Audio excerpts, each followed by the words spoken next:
안녕하세요. 스스로 삶의 주인이 되다의 주인입니다. 오늘은 우리가 살아가면서 꼭 필요한 이야기 한번 해보도록 하겠습니다. 이번 시간은 인간이 사는 이유에 대하여 이야기해 보도록 하겠습니다. 여러분, 우리는 참 열심히 삽니다. 새벽같이 일어나 밤늦게까지 발바닥에 땀이 나도록 뛰죠. 예전처럼 굶어 죽는 시대도 아닌데 왜 우리는 갈수록 더 공허할까요? 왜 나아지는 건 없고 막연한 내일의 행복만 쫓으며 오늘을 희생할까요? 인간은 나 혼자 잘 먹고 잘 살 때보다 내가 가진 무언가를 나눌 때 비로소 살아있다는 강한 전율을 느낍니다. 공자께서 이런 말씀을 하셨습니다. 기용립 이립인, 기욕달 이달인. 내가 일어서고 싶으면 남을 먼저 일으켜 세워주고, 내가 뜻을 이루고 싶으면 남이 먼저 이루도록 도와주라는 뜻입니다. 우리가 고통을 이기고 다시 일어설 힘은 바로 여기에서 나옵니다. 내가 전한 작은 지식, 도움이 타인을 웃게 할 때 그 미소가 거울처럼 반사되어 내 영혼을 치유합니다. 꿈도 없이 앞만 보고 달리니까 번아웃이 오는 겁니다. 나로 인해 누군가 행복해질 수 있다는 믿음, 그것이 인간이 존재하는 가장 뜨거운 이유입니다. 여러분 안에는 아직 눈을 뜨지 않은 거인이 살고 있습니다. 누구나 타고난 천재성이 있지만 세상의 소음 때문에 그 거인의 목소리를 듣지 못할 뿐입니다. 그 거인을 깨우는 법은 간단합니다. 독서하고 사색하시기 바랍니다. 책은 단순히 지식을 쌓는 도구가 아니라 내 내면에 얼어붙은 바다를 깨는 도끼입니다. 성인들의 문장 사이를 거닐며 사색할 때 남이 가르쳐준 정답이 아닌 나만의 길이 보이기 시작합니다. 사색이 없는 삶은 남이 짜놓은 궤도를 도는 인공위성과 같습니다. 이제 궤도를 이탈해 당신만의 항로를 찾으시기 바랍니다. 이 문장을 가슴에 새기시기 바랍니다. 인간은 반드시 죽습니다. 이 말은 절망이 아니라 가장 강력한 희망의 주문입니다. 죽음이라는 끝이 있다는 걸 인정하는 순간 우리는 지금 당장 하지 못할 일이 없어집니다. 타인의 눈치, 체면, 실패에 대한 두려움, 죽음 앞에서는 이 모든 것이 한낱 먼지에 불과합니다. 내일 죽는다고 생각해 보십시오. 오늘 남의 인생을 사느라 시간을 낭비하시겠습니까? 죽음을 기억할 때 비로소 오늘이라는 시간은 냉혹한 현실에서 설레는 기적으로 바뀝니다. 어릴 적 여러분의 꿈은 무엇이었나요? 비행기 조종사? 과학자? 탐험가? 그때는 내일이 기다려져서 잠을 설쳤습니다. 하지만 지금은 어떤가요? 인간이 사는 이유는 거창한 데 있지 않습니다. 나를 알고 내가 원하는 방향으로 나아가며 그 과정에서 누군가에게 기쁨이 되는 것, 그것이면 충분합니다. 내가 웃으니 만나는 사람들도 기쁘고 그 기쁨이 다시 행운이 되어 돌아오는 선순환, 이것이 진짜 삶입니다.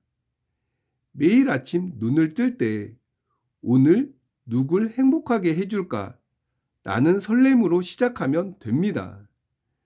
당신이 살아갈 수밖에 없는 그 꿈을 당신 안에서 꼭 발견하시길 바랍니다.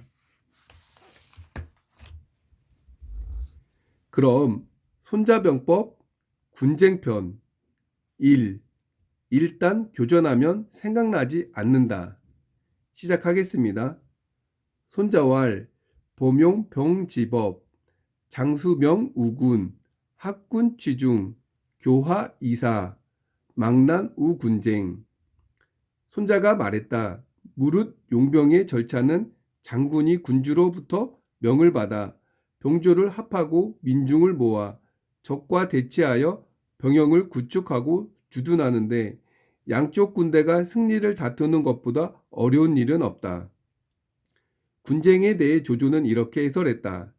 양쪽 군대가 승리를 다툰다. 허실은 이미 결정되었으니 이제 그에 따라 양쪽 군대가 승리를 놓고 싸운다는 것이다. 그러므로 허실편 다음이 군쟁편이다. 병조를 합하고 민중을 모은다. 조조는 이렇게 해설했다. 민중을 징집하고 입대시키고 군대를 편성하고 병영을 구축하고 진을 친다. 장애는 이렇게 해설했다. 국민을 널리 징집하여 군대를 만들고 병조를 모아 진을 친다.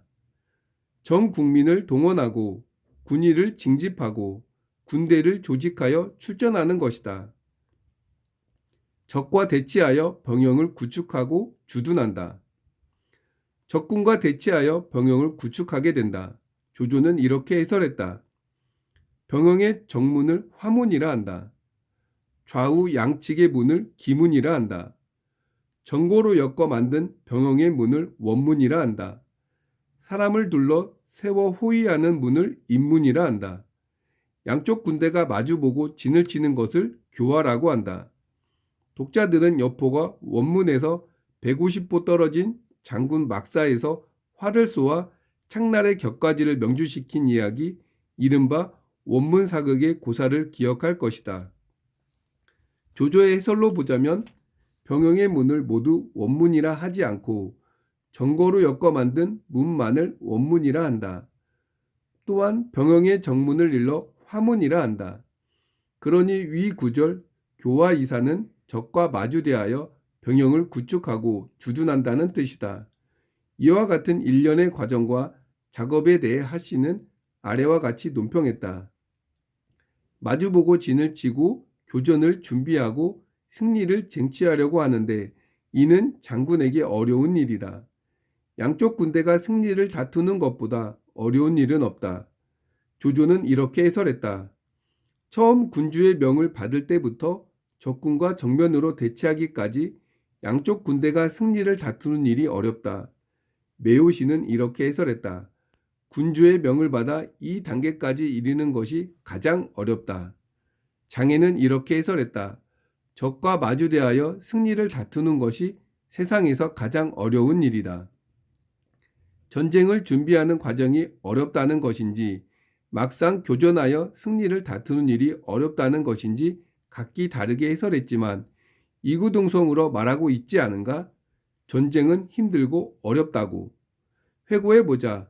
손자병법의 첫 개편은 전쟁 전에 쌍방의 전력을 오사칠기에 근거하여 계산하라는 것이다. 양쪽의 전력을 분석하고 비교하는 단계이므로 아무리 어렵다 한들 후방에서 전략을 세우는 것이니 그리 위험한 일은 없을 것이다. 둘째, 작전편은 야전을 논하면서 전쟁을 하려면 반드시 먼저 전쟁 비용을 계산해야 하고 아울러 최대한 적의 양식을 앗아먹는 것이 요점이라고 강조했다.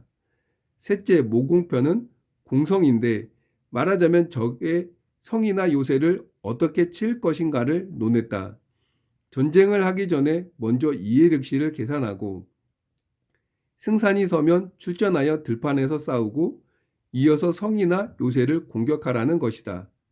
승산이 없으면 물론 싸우지 않거나 도망가는 것이 정답이다. 이어서 넷째 형편과 다섯째 세편은 형세를 논했는데 병력을 배치하고 진을 치면서 승리할 계책을 정하라는 것이다. 여섯째 허실편은 적의 허실을 탐지하고 적을 흔들어서 실함을 피해 허함을 치라는 것이다. 말로 하니까 무척이나 흥미진진하다. 전쟁을 하기도 전에 적을 제압하는 것이니 굳이 교전하지 않아도 적이 알아서 투항한다. 설령 교전한다 하더라도 일단 나를 불패 위치에 올려놓아 적이 나를 이길 수 없게 하라는 것이다. 먼저 이기고 싸움을 건다거나 이긴 후에 싸우라는 것이니 이것도 역시 말하기에 무척이나 즐거운 일이다. 병력을 배치하고 진을 치게 되면 기병과 정병이 변화무쌍하게 전환하여 적은 대책이 없게 되니 이 또한 즐겁지 아니한가. 허실 사이에서 적을 흔들어주면 적군은 착한 아들보다 더 말을 잘 들어 결과적으로 나는 실해지고 적은 허해져서 나는 실함으로써 적의 허함을 치니 마치 돌로 달걀을 치는 것과 같아 적은 추풍낙엽처럼 속절없이 무너질 테니 말이다. 그러나 당신이 아는 병법은 적도 알고 있다. 당신이 할 수 있는 것은 적도 할 수 있다. 당신이 하고 있는 일은 적도 지금 하는 중이며 오히려 당신보다 더 잘하고 있을 수도 있다. 그러므로 이제는 다투어야 하는 것이다. 용기를 다투고 지혜를 다투고 뒤질세라 앞을 다투어야 한다. 양쪽 군대가 대치하여 교전이 임박했다. 교전에 들어가면 승리를 쟁취해야 한다. 이것이 세상에서 가장 어려운 일이라는 것이다. 모태똥이 말했다. 일단 전쟁이 벌어지면 병법이 생각나지 않는다. 그렇다면 어떻게 해야 하는가? 어떤 원칙이 있는가? 주의사항은 무엇인가? 군쟁편은 그런 것을 다루고 있다. 전쟁이 시작되면 아무런 생각이 나지 않습니다. 우리가 시험을 볼 때, 면접을 볼 때, 사업을 시작할 때 매일 봐왔던 문제와 면접 준비, 창업 전 계산은 현장에서는 아무것도 떠오르지 않습니다. 오직 수많은 연습으로 몸이 기억하는 것이죠. 창업 전에 수많은 계산을 합니다. 비용부터 장비 위치, 동선, 레시피까지 고객이 들어오면 밝은 미소로 인사하겠다까지 철저히 준비하고 오픈하지만 오픈 당일엔 밀려드는 손님으로 정신이 없습니다. 오직 오신 손님들 불편하지 않게 편하게 있다 갔으면 하는 마음뿐인 거죠. 그동안 연습했던 레시피는 떠오르지 않고 동선은 꼬이고 정신이 하나도 없게 되는 거죠. 그래서 사업이 어렵다고 말합니다. 그런데 이때 용기와 지혜가 필요한 때입니다. 정신없어도 미소를 잃지 않고 레시피가 생각나지 않아 당황스러워도 침착하게 떠올리고 동선이 흔들려도 차분하게 지혜를 발휘한다면 성공할 수밖에 없습니다. 평소 생각했던 마음이 깊으면 손님에게도 그대로 전해지기 마련이니까요. 그러면 손님은 바쁜데도 따뜻한 말 한마디에 친절한 매장으로 기억되어 자주 방문하게 될 것입니다. 당연히 단골이 될 수밖에 없습니다. 우리는 바쁘다는 핑계로 오히려 소홀하게 됩니다. 그런데 누구라도 나를 기억해주고 따뜻한 말 한마디 건넨다면 그 매장은 오래 기억될 수밖에 없습니다. 작은 행동이 고객을 불러 모으는 것입니다. 바빠도 음료도 정성 들여서 나가고 오래 기다리게 해서 죄송합니다. 맛있게 만들어 드리려고 조금 더 걸렸습니다. 하고 말한다면 오히려 고객은 좋아하며 바쁜데도 내 음료에 정성을 들였구나 하며 감동의 기억으로 남습니다. 당연히 또 방문하게 되는 거죠. 혹시 기다리다 그냥 돌아가시는 분들이 있다면 기억해 두었다가 오실 때 작은 이벤트를 마련해 주는 것도 고객에 대한 관심 갖고 기억하고 있다는 표현이며 마음을 보이는 것입니다. 이렇게 고객을 대한다면 그 매장은 줄을 설 수밖에 없습니다. 오늘은 고객의 작은 것 하나에도 관심 갖는 여러분이 되셨으면 합니다. 그럼 저는 다음 시간에 뵙겠습니다. 감사합니다.